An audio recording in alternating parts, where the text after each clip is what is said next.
We've come to Saturday, the day of silence, the day where Christ, just a day ago, was alive, now is dead in the grave. Have you ever experienced that disorienting feeling when you receive some unexpected news, meaningful news? On the good side, it's maybe like the proposal of marriage, a surprise, and life just kind of spins for moments. Maybe it's the announcement of a pregnancy and good news. Oftentimes that disorienting feeling comes from shock in times of bad news. The loss of a job, an unexpected diagnosis, maybe even the loss of a friend or a loved one that was unexpected. I would imagine that after seeing the events unfold so quickly in this last week of Christ's life, that many people that day were feeling that disorienting feeling. I would imagine his disciples, who are working through processes of grief, fear, as they saw their beloved leader executed, fear as they wonder, are they next? Is someone going to come after them? Probably even a feeling of confusion as they try to piece back together the various things that Jesus had taught throughout his life. Trying to remember, he told us that his life would be given. Peter, remember, argued with him and said, Lord, it will not be this way. But yet I'm sure there's some confusion. Have we been duped? Have we wasted these last years of our life following him, and now that's come to a sudden and tragic end?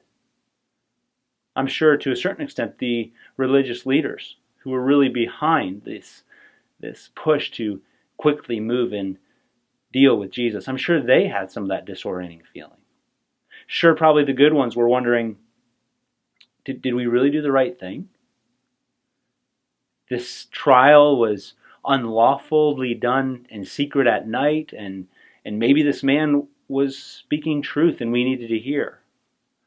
No doubt there was fear. Fear even from the most resistant religious leaders who despised Jesus because they knew what Jesus had said.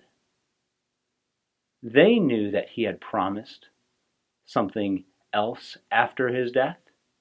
And so they sat waiting in this day of silence with a sense of uneasy victory. Matthew 27 records for us what may have been going through their minds, actually specifically what was going through their minds. Starting in verse 62 through 66, we read this.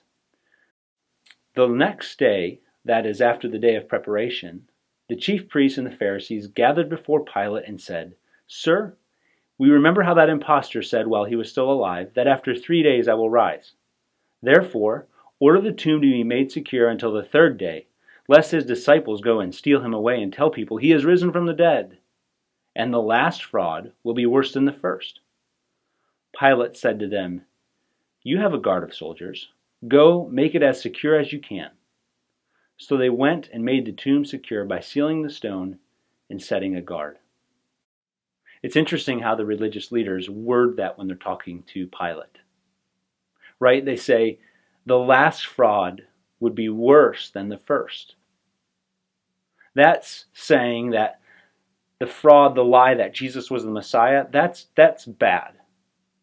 But if Jesus, it was actually believed that Jesus was beyond the Messiah, was actually risen from the dead, that would be game-changing. You see, because if Jesus didn't rise from the dead, just went to the grave, then his message dies with him. Then we, standing here 2,000 years ago, probably have no recollection of who this individual is. Just one of the millions of poor slaves and outcasts who were crucified by the Roman Empire. Just one face in millions. This poor carpenter. But if Jesus did rise from the dead, well then his life and legacy would probably change the course of the world. Would rewrite history. Once again, a 30-year-old carpenter. No king, no riches, no power. But he overcame death. Well, that's something that would start a worldwide movement. Tim Keller, in one of his talks on the historical figure of Jesus, refers to a Yale historian named Kenneth Scott Latourette. And here's what Latourette says.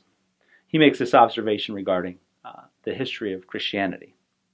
He asks this: why among all the cults and philosophies competing in the Greco-Roman world did Christianity succeed and outstrip all others?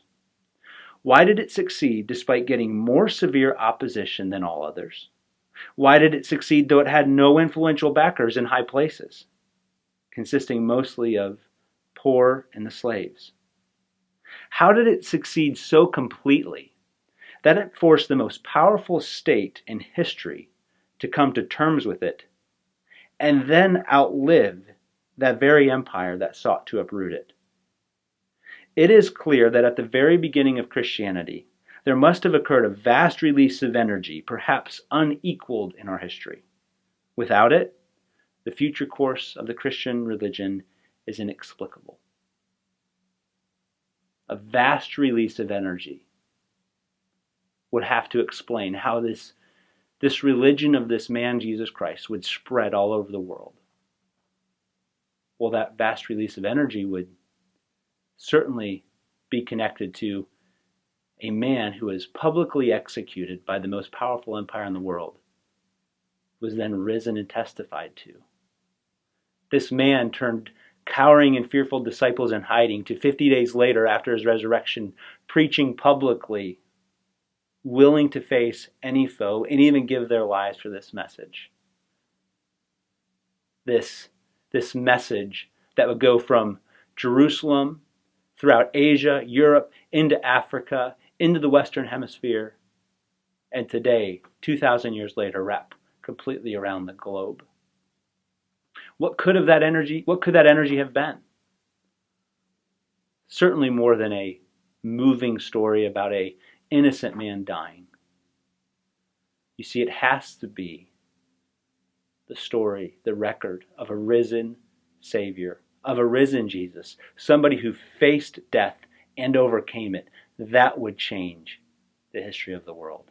That would create a movement that would echo through all cultures that death has been overcome, the great enemy that every man faces. So I ask you, as you look at the facts, as we wait on Silent Saturday to figure out, is Jesus who he said he is? What do you think? Do you think he rises from the dead?